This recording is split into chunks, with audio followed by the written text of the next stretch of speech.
Be prepared. Carry poetry in your backpack and stash some short stories in the car. Oh, busy dad. Stash some short stories in your pocket to read at red light. You can imagine all the factions that form around high-ticket attractions. High on the spirit, hopped up and listed. Welcome to the 3% Podcast. This is Chad Post from Open Letter Books. I'm here with Tom Roberge and Emma Ramadan from Riffraff Bookstore. Hello. Hi. And we are going to, this is like a special quick, podcast following up on our last one, in which we're just going to talk mostly about the Best Translated Book Award finalists, which were announced today at the Millions. If all goes according to plan, like just a few minutes ago, in fact. So this podcast is coming right on top of that announcement. So we thought we'd go through the books that did make the short list, maybe speculate about who might win out of these, or maybe not. Since we all actually know the winners, it makes it kind of hard. But at least talk a little bit about them and talk about a few other random things that have come up over the past few days. So I think, Emma, we're going to turn it over to you first, because you are going to read the poetry finalists as one of the poetry judges. Okay.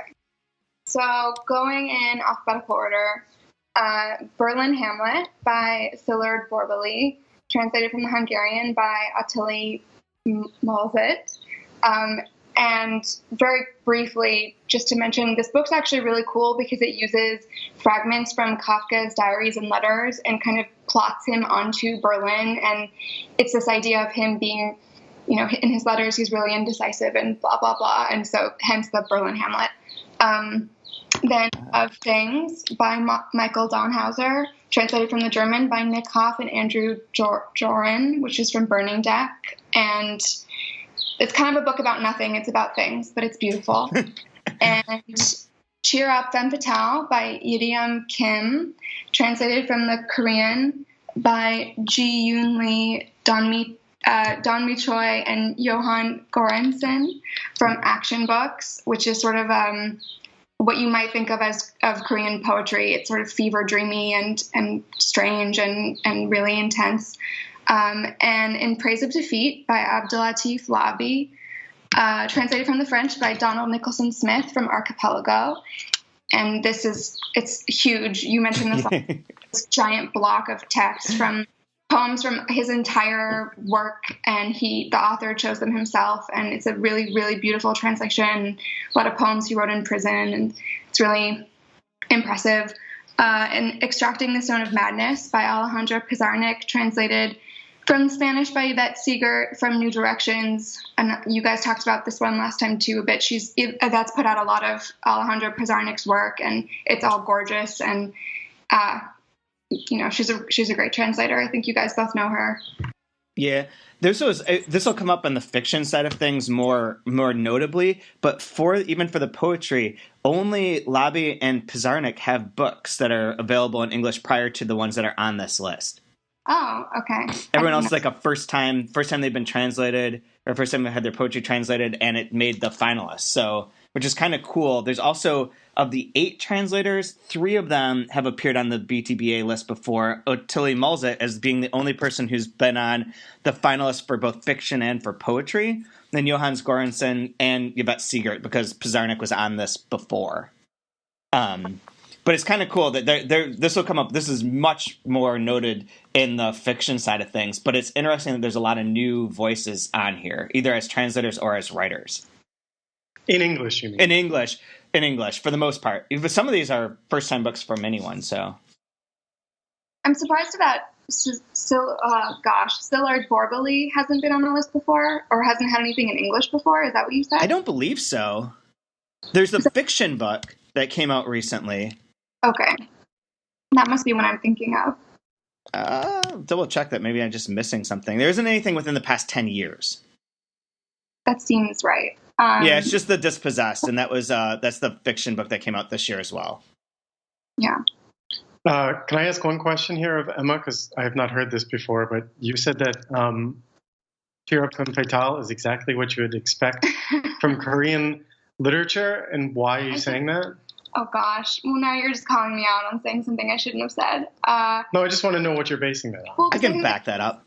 the things that tend to get translated from Korean are what we want to think of as Korean literature. And so it's a lot of things that are weird and surreal and, like these young, fierce women writers who are writing like these really gory fever dream stories or poetry, prose poems, things like that. And in my experience, which is limited and probably ignorant, that's the kind of thing I've encountered of Korean poetry that's been translated. And I think probably the more of that gets translated, the more of it that people want to see translated. It becomes like that's what Korean poetry is.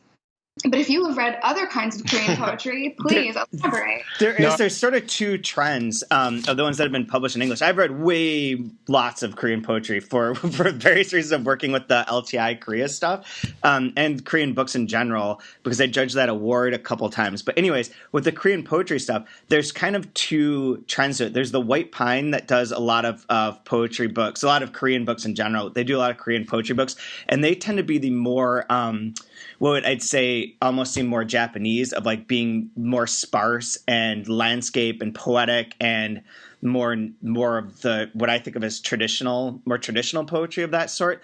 And then there's the action books and Green Integer side of things, which is a little bit crazier usually. And with action books in particular, because they do Hae-soon Kim and a couple other of the younger female writers, poets from Korea, they tend to be a lot more, if experimental being a bad word, but a lot more like body, a lot more of the disturbing and grotesque imagery and like feverish type of, like you say, feverish, or like a lot of things going on at once and a little bit more out there. So there's almost like there's 23 books that have come out over the past 10 years, and it's almost half and half, it seems like. So in terms of like an action book, this seems like this is right in vein of all the action books, their sort of aesthetic for South Korean poetry, but it would never fit in the White Pine list.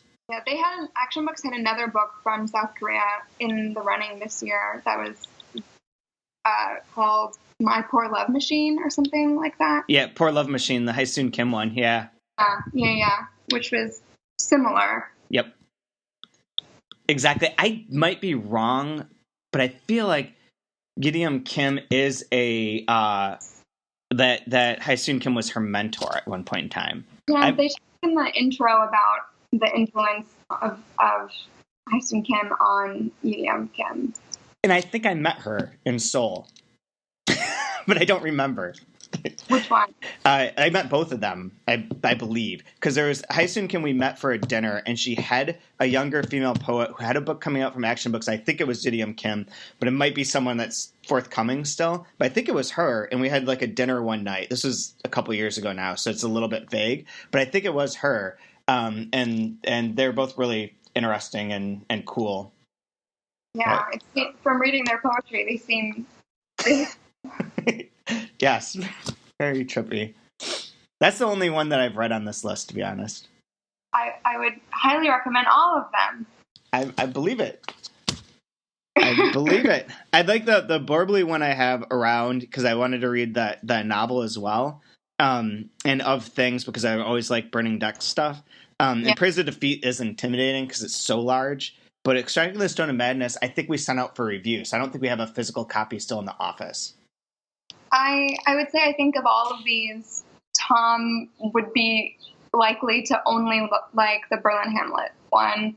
But I don't know. I really love what Burning Deck does. Of Things is really impressive to me because there's a lot of wordplay going on, and a lot of times when I would read it and I just couldn't imagine how someone hadn't written that in English, because the translators did such a good job. And I think everything Burning Deck does is so poetically interesting, different than anything I've ever read before. But I think I wrote my Why This Book Should Win for In Praise of Defeat. I don't think it's a secret that I'm crazy about that book, and it's intimidating, but it's there's so many different sections to it that you could pick and read a couple and then put it down and come back to it. Yeah, that. I feel like I would do that. Like I probably won't read that book cover to cover. Yeah, but I will read that book. I have read that book cover to cover. Do for it this week. But I think it's a really good list. Yeah, I do too. I think it's great. So should we move on to the fiction ones? Let's move on. You want to do the first five? Sure. So the first 5 fiction finalists are Wicked Weeds by Pedro Cabaya, translated from the Spanish by Jessica Powell, and this is from Mandel Villar Press. This is our zombie book, which we joked about on the last one was a zombie book, but as the why this book should win that I think Rachel wrote for it, that pretty much convinced me that this is totally worth checking out. Like I take back my joke about not reading zombie books with people in suits. The second one is Chronicle of the Murdered House by Lucio Cardoso, translated from the Portuguese by Margaret Joel Costa and Robin Patterson. And this is our book that's on the list. He was from Brazil, was Clarissa Spector's sort of mentor that she looked up to, and this book is amazing. I love this book. Next is Eve Out of Her Ruins by Ananda Devi, translated from the French by Jeffrey Zuckerman, and this is from Deep Vellum. And this is also a finalist for the Albertine Prize, which is interesting, worth noting. Zama by Antonio Di Benedetto, translated from the Spanish by Esther Allen, and this is from New York Review of Books. And this book is one of the ones I used in my class that I think the class seems to like the most. They really, really enjoyed this book, for what that's worth.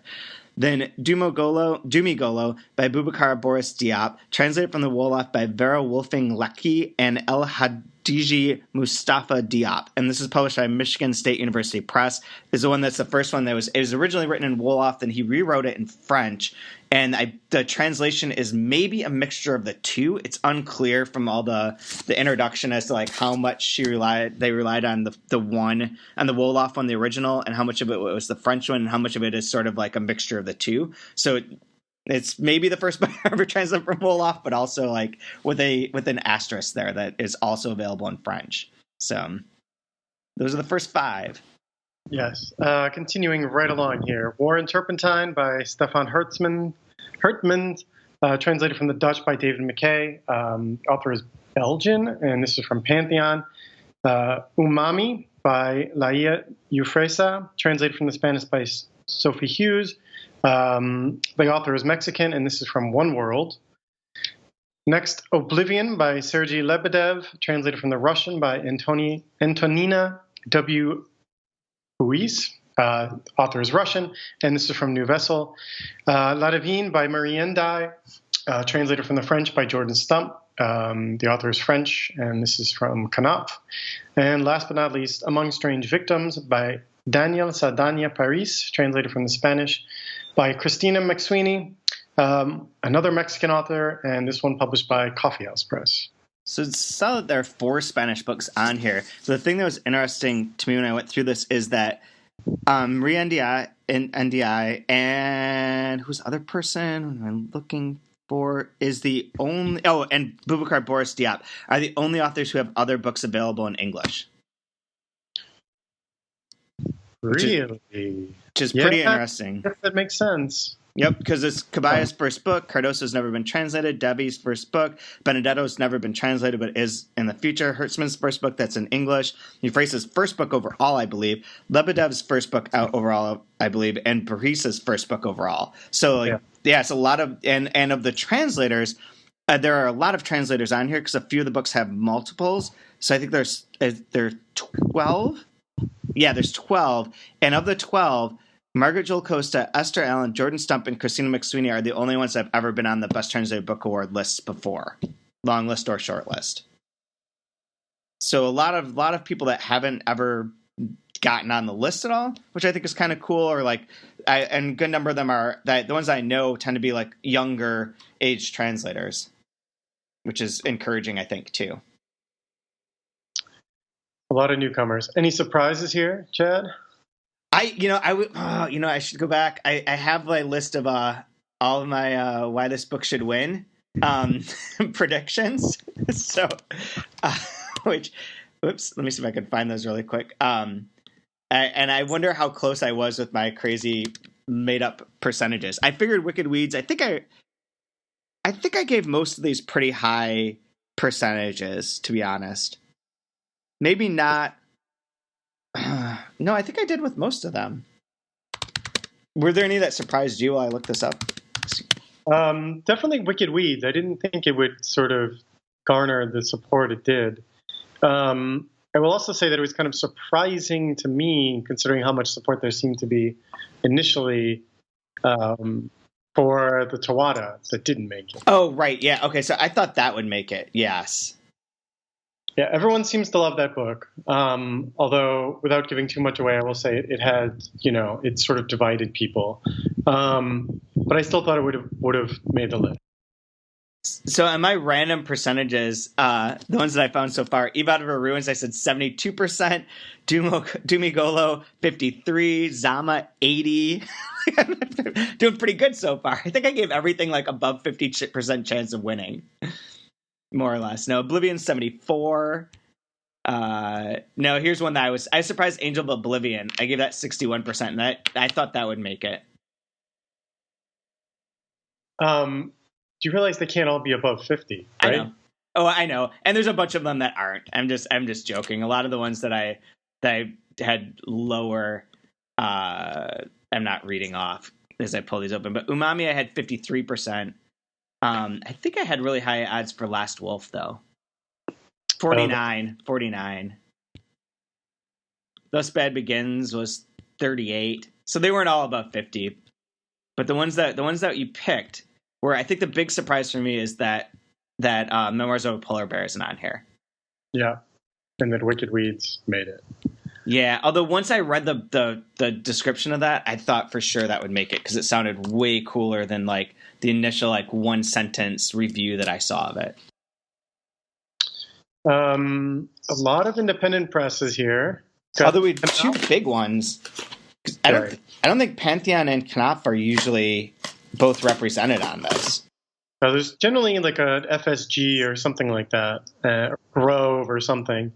But yeah, both of them, and then a whole slew of independent / university presses. So yeah, very true. It's the first time Michigan State's been on here. New York Review of Books is the only press with two books on the list because they have one on fiction, one on poetry. Right. Nope, New Direction's only got the poetry. Yeah. And And Archipelago doesn't have a fiction either. Nope. Huh.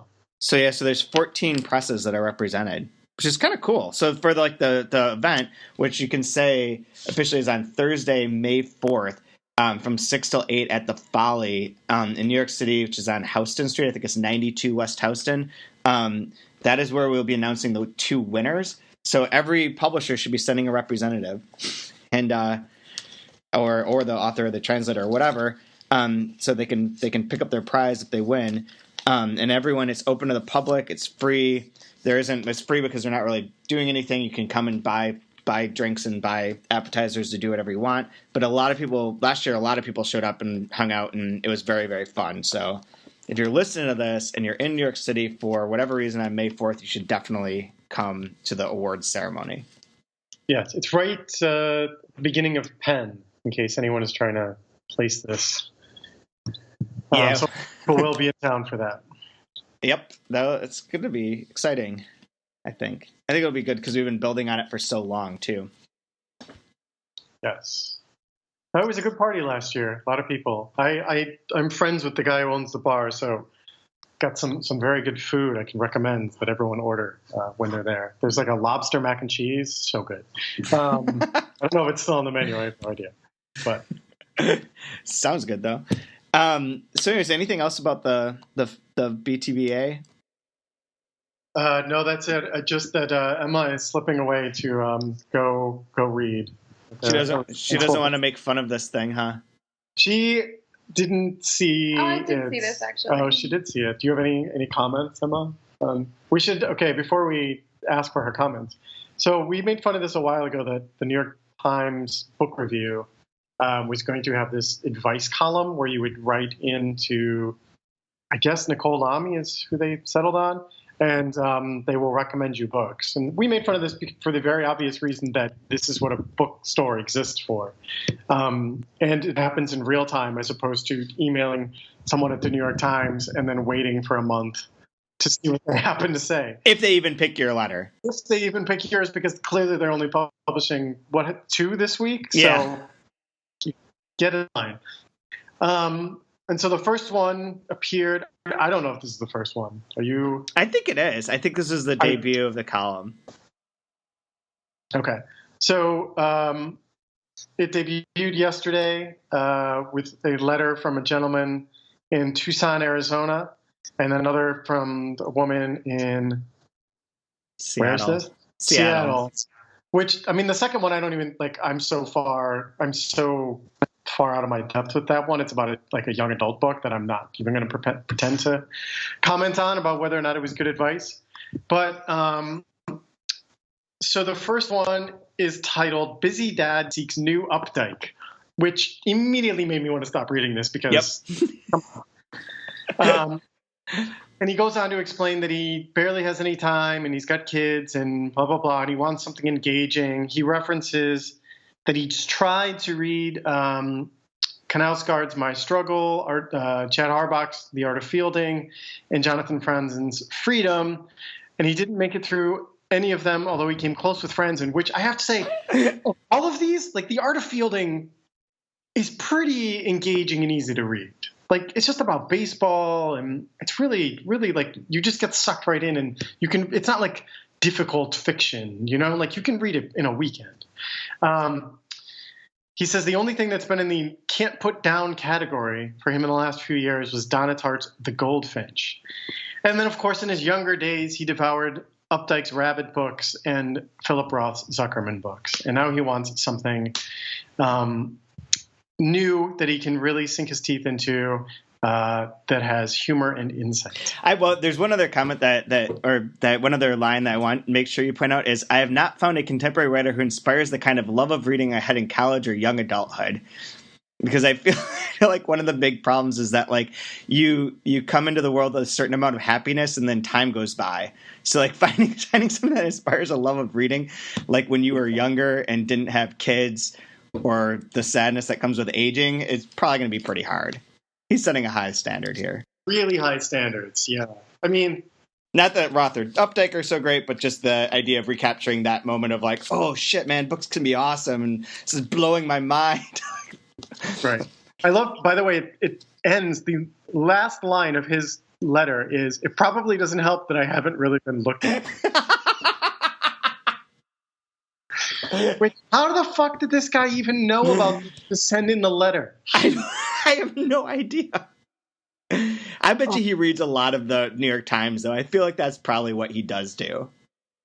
And they probably had I knew that they had an announcement for it, so they probably just asked anyone. Or asked for people to write in. I guess. Who knows? So we made fun of this largely. There's a couple different things here. One, her recommendations are the most bland, boring things you could possibly think of. And nothing against either one of these two, Michael Chabon or John Jeremiah Sullivan, both of whom's like writing I actually do like. Yeah. But that's like, those are just like close links to all these books already. And he's already said that he didn't get through any of them. Like, why turn out those? But her argument is that you should read their collections. And one of them, by the way, Pulpit, is essays. As essays, and it's long. But they are short-ish essays. Yeah. But the point she's trying to make is that if you like their short writing, you can move on to their long writing, blah, blah, blah. Like this is some kind of fucking training? Like, do you have to start out with these little pieces so you can prepare for the marathon of a novel? It seems a very weird way of approaching it to me. Yeah. But then she does go on to recommend George Saunders, which, of course, everyone recommends George Saunders. And then Laurie Moore's self-help. Again, story collections. Like, she's made the presumption that, like, he doesn't have the attention span, even though he's admitted that he's tried to read, of all things, Knausgaard. Yeah, and Donna Tartt's The Goldfinch is 800 fucking pages long. The book is gigantic. Yeah. She also tells him to read stuff on his phone. I think she's presuming that he can't handle, he's a child that can't do anything other than read the tweets on his phone and therefore needs the literature version of that.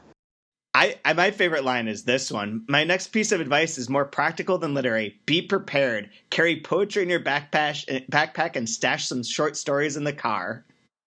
Like, I don't know what that means. Is obscene. Like, what on earth? This guy must have gotten this and been like, carry poetry in my backpack. Like, what the hell? What? That's so weird. So weird. I mean, it also makes it seem like literature is something that you have to squeeze into your life. It's like some chore as opposed to something that you sit down and just read. It's all very geared towards like, oh, busy dad, stash some short stories in your pocket to read at red lights. Like, it's all so weird. Like he's just gonna be driving through Tucson and just pulling out a short story at the red light. Seems like a terrible idea. Yeah. And also, like, you said this last night too, of like, why doesn't she recommend like some like John le Carre or something that's just like, oh, this will be like, you seem to like things that have like strong plot, whatever, like go with that instead of this weird length thing. Yeah, honestly, I think I haven't read The Goldfinch, but I know what it's about. Like, Le Carre seems great. Like, pick up the George Smiley books. Like, he's a fascinating character. They're really long, but they're really engaging. And there's the three of those, and then you can pick another set of Le Carre books. Like, I don't know. It doesn't need to be like the closest cousin to it. You can go a little bit outside of this kind of thing. I wonder if it's framed this way because they're using these reader letters. They're only going to pick ones they think will apply to the biggest number of people. So maybe they're trying to apply this to everybody who is saying, I don't have time to read anymore. I need really short, easy suggestions that I can get through in my busy life. So even though his question wasn't quite for that kind of thing, the matchbook or whatever has made it that way because they want people to be able to find use in it. I don't know. That would be a different question, which would be fine. It's weird that like they take one that's not that question though, and instead of addressing it in a way that's like not just cookie cutter and lame. I guess I just don't know who this ends up being for, to be honest. Like, it sounds like a great idea and it sounds like it could be with everyone. Would just love to see these recommendations, but I still just don't get who this is for. I think it's for people who like to tell people they read but don't actually ever step foot in bookstores. I think it might be for people to make comments.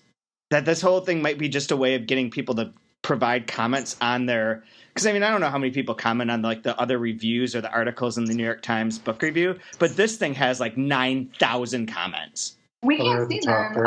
They're up the top. Oh, I see. There's so many. One is, like, the woman, this Maureen, God bless her, Maureen in Brooklyn, doesn't even like respond to the column itself, just immediately digs in with like, number one, get to know your public librarians. It's like, it's all about like, meet people in person. This is their job.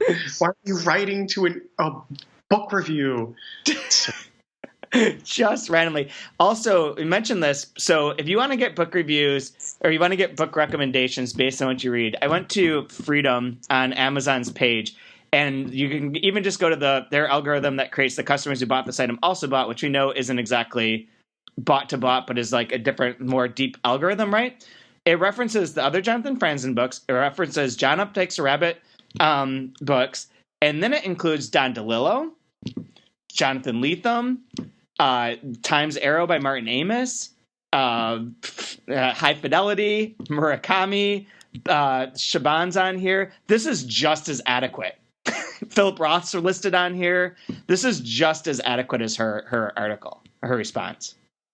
Yeah, and I think I said that last night. It's like, this is exactly the same thing. Although what you're pointing out, it's not even as good as what Amazon's also bought were. The Goldfinch is also listed here. Like, he's read a bunch of these books. Like, this is giving him a grouping of 20 books or whatever it is, maybe it's more than that, 100 books, of which he's read a certain number of them, and other ones are all probably within that same range. This would be just as good. You can just go here, which is horrible. Although, Emma, as you're talking, Emma's scrolling through the comments, and once you get past like the obnoxious, there's quite a few people recommending the kids' book. Yeah. Thing. There are quite a few comments that address Noah's needing a book that he can't put down. Maybe that's what's. I mean, if we operate under the assumption that Noah actually does want advice on a book to read, and that this isn't made up, he's getting more advice from the comments section than he is from the actual column. Oh, but people who make comments on this kind of site are probably not the kind of people who are making good suggestions. I mean, at this point, it's just like your Facebook friends responding to your status, being like, well, I really love this, although I'm ignoring all the criteria you asked for. Yep. But that's totally, I think that's what they really, I feel like this is what they want more out of this. Is that this is a lot of interactions from readers or whatever, and they closed the comments already. Really? Yeah, I saw that. I don't know what the point of that would be. I don't either, but that's quick. I mean, this just to say it, this whole matchbook thing is so much. I'm surprised it's not on LitHub. Like, it feels like a LitHub thing. It does, although LitHub is essentially just this, right? LitHub is just an algorithm designed to sort of point you from one sort of semi-hip book to the next, right? Fair enough. But I'm surprised they didn't come up with the idea of like, oh, we'll have people just write in and like we'll address them in this like quasi-witty way. Yeah, exactly. I really wish they would take the opportunity here to like, instead of Michael Chabon or John Jeremiah Sullivan, like something people haven't heard of, you know? Yeah. Something from a small press, something, you know, what's the book that, I'm totally going to blank on its name. The book that won the National Book Award about the horse racing, like from 6 years ago. I'm totally guessing on the date here, but like nobody read that damn book, and it's amazing. And like, why not go back and recommend something like that, or like some actual classic that's sort of like underappreciated or something, instead of just like Michael Chabon. Like, yeah, it is kind of what the world needs, more sales of a white guy. You know, it feels pretty lazy. Yes, I don't know too much. I do know enough about the young adult stuff to maybe have an opinion, but not really. Yeah. Except that I do. Okay, yeah, I do. So I know about the Magic Treehouse books, which her kids don't like, or her nieces, or whoever it was. I know about the Diary of a Wimpy Kid series. I know about the Judy Blume things. And their first response is Beverly Cleary, who is 100 years old and wrote these books decades ago, and everyone knows Beverly Cleary books. Like, that's inescapable too. It's the same thing. Right. Like, if I, as a bookseller, if someone came in and told me like they had read these books and probably couldn't get into them, I would never advise Michael Chabon, if only because I would be like, oh no, he's already read this. Yeah. Right. Like, that would seem like I didn't know what I was talking about. I think what would be more logical than her response is to say, okay, what is it about the goldfinch that might have kept her attention? Like, was it the topic of the goldfish? Was it the way that was structured or written? Instead of being like, oh, okay, so you read the goldfish and finished that, but you didn't finish Freedom. Well, let's give you really short things. Like, that feels like a weird logical way of looking at it. And this is where, like, it becomes interesting when you have, like, because booksellers are much better at this. Like, human interaction, like, being able to read what people like, knowing a lot about it, processing that, and putting it together is a skill, and is one that booksellers and librarians are much better at than most other people, because they do it all the time, right?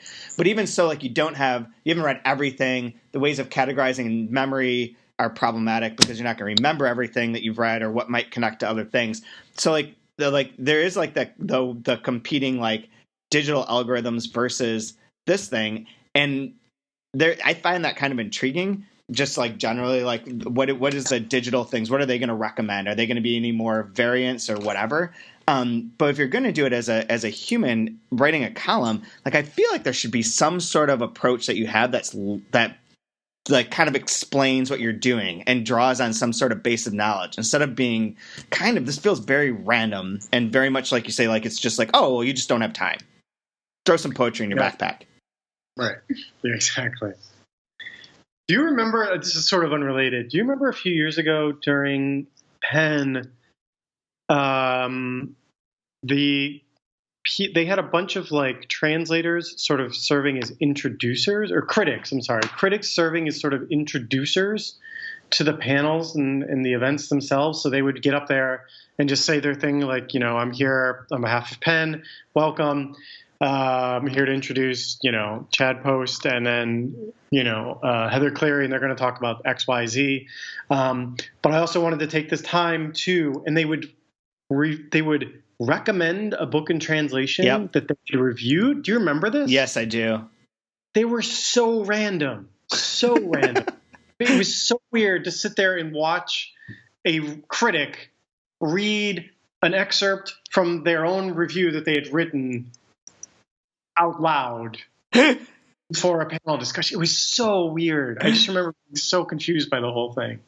They stopped doing it, so clearly they didn't get great feedback on it. Yeah, I can't imagine that. I remember that, and that was very weird. But though it's, to bring it back, I thought of it because it's like this disembodied sort of advice. It's like advice out of nowhere. It's like, sure, you asked for advice, but like the advice you're giving is in response to a different question, you know? I do think too that this is sort of going in a different direction, but in relation to like, so critics get a ton of books sent to them, obviously. Like if you're anywhere near a named critic that publishes on a regular basis, publishers are going to seek you out and send you like all their galleys. Yet at the same time, I feel like I don't know how many books they know about. Like I this isn't to be dismissive of critics. I think critics serve a good purpose, but I feel like their purpose is in giving something like a very deep reading or an insightful reading that allows people access to it that they might not otherwise get, or an enjoyment, or saying something interesting about the world and entertaining about the world based on having read a book and being thoughtful and good writers. But like in terms of just sheerly knowing about the breadth of what's being written and what different books are like, I don't know that they are the greatest source of information for that. Like I remember just being at the bookstore, just being there, receiving and receiving all the orders we got in. Like I knew way too many titles, and even I didn't know what they were all about or like how critical you could get into them or any of that kind of stuff. I just knew what they were and that they existed. And I feel like I at that point in time knew more about how many books there were or what books there were that were out there than at any other point in my life. And I don't think that I don't think that that's replicable for among other human beings in other jobs. Like even in publishing, most publishing people just know what they're doing. Right. I mean, absolutely. That's because it's at any given time as a publisher, you're thinking about the books that are coming out now, the books that are coming out in 6 months, and the books that are coming out a year and 2 years down the road. So you don't have time to really, really explore and see what everyone else is doing. You might hear about it here and there, but you don't have the time to invest in it. No, not at all. Librarians and booksellers are the people that put their hands on like literally hundreds of books every single day. Yep. You go through hundreds of catalogs. And even if you don't read them all, you have to have a cursory knowledge of everything in the store. Yeah. Even if that's just, where this book falls in the author's career, where the author is from, what the style might be, you definitely could give a basic outline of it at gunpoint if necessary for several thousand books. And I agree. I don't think critics, your average critic, maybe they write 2 columns a month. Right.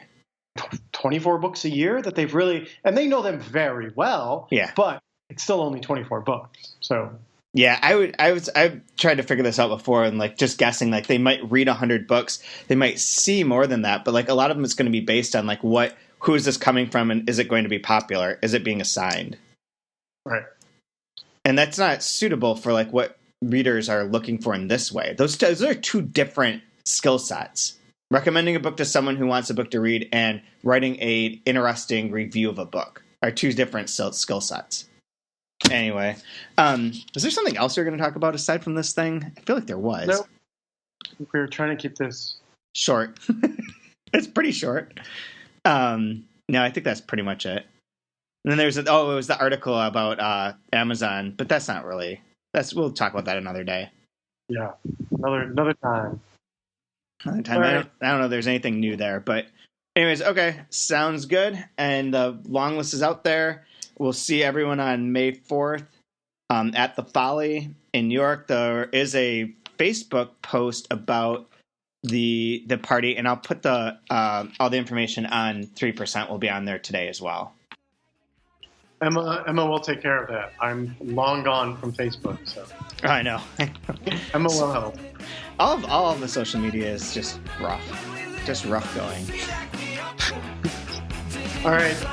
Anyways, talk to you guys later. All right. Bye.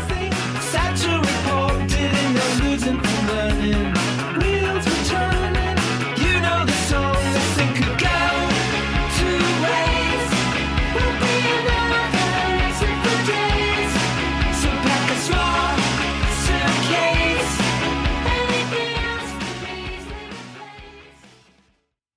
last line of his letter is, "It probably doesn't help that I haven't really been looking."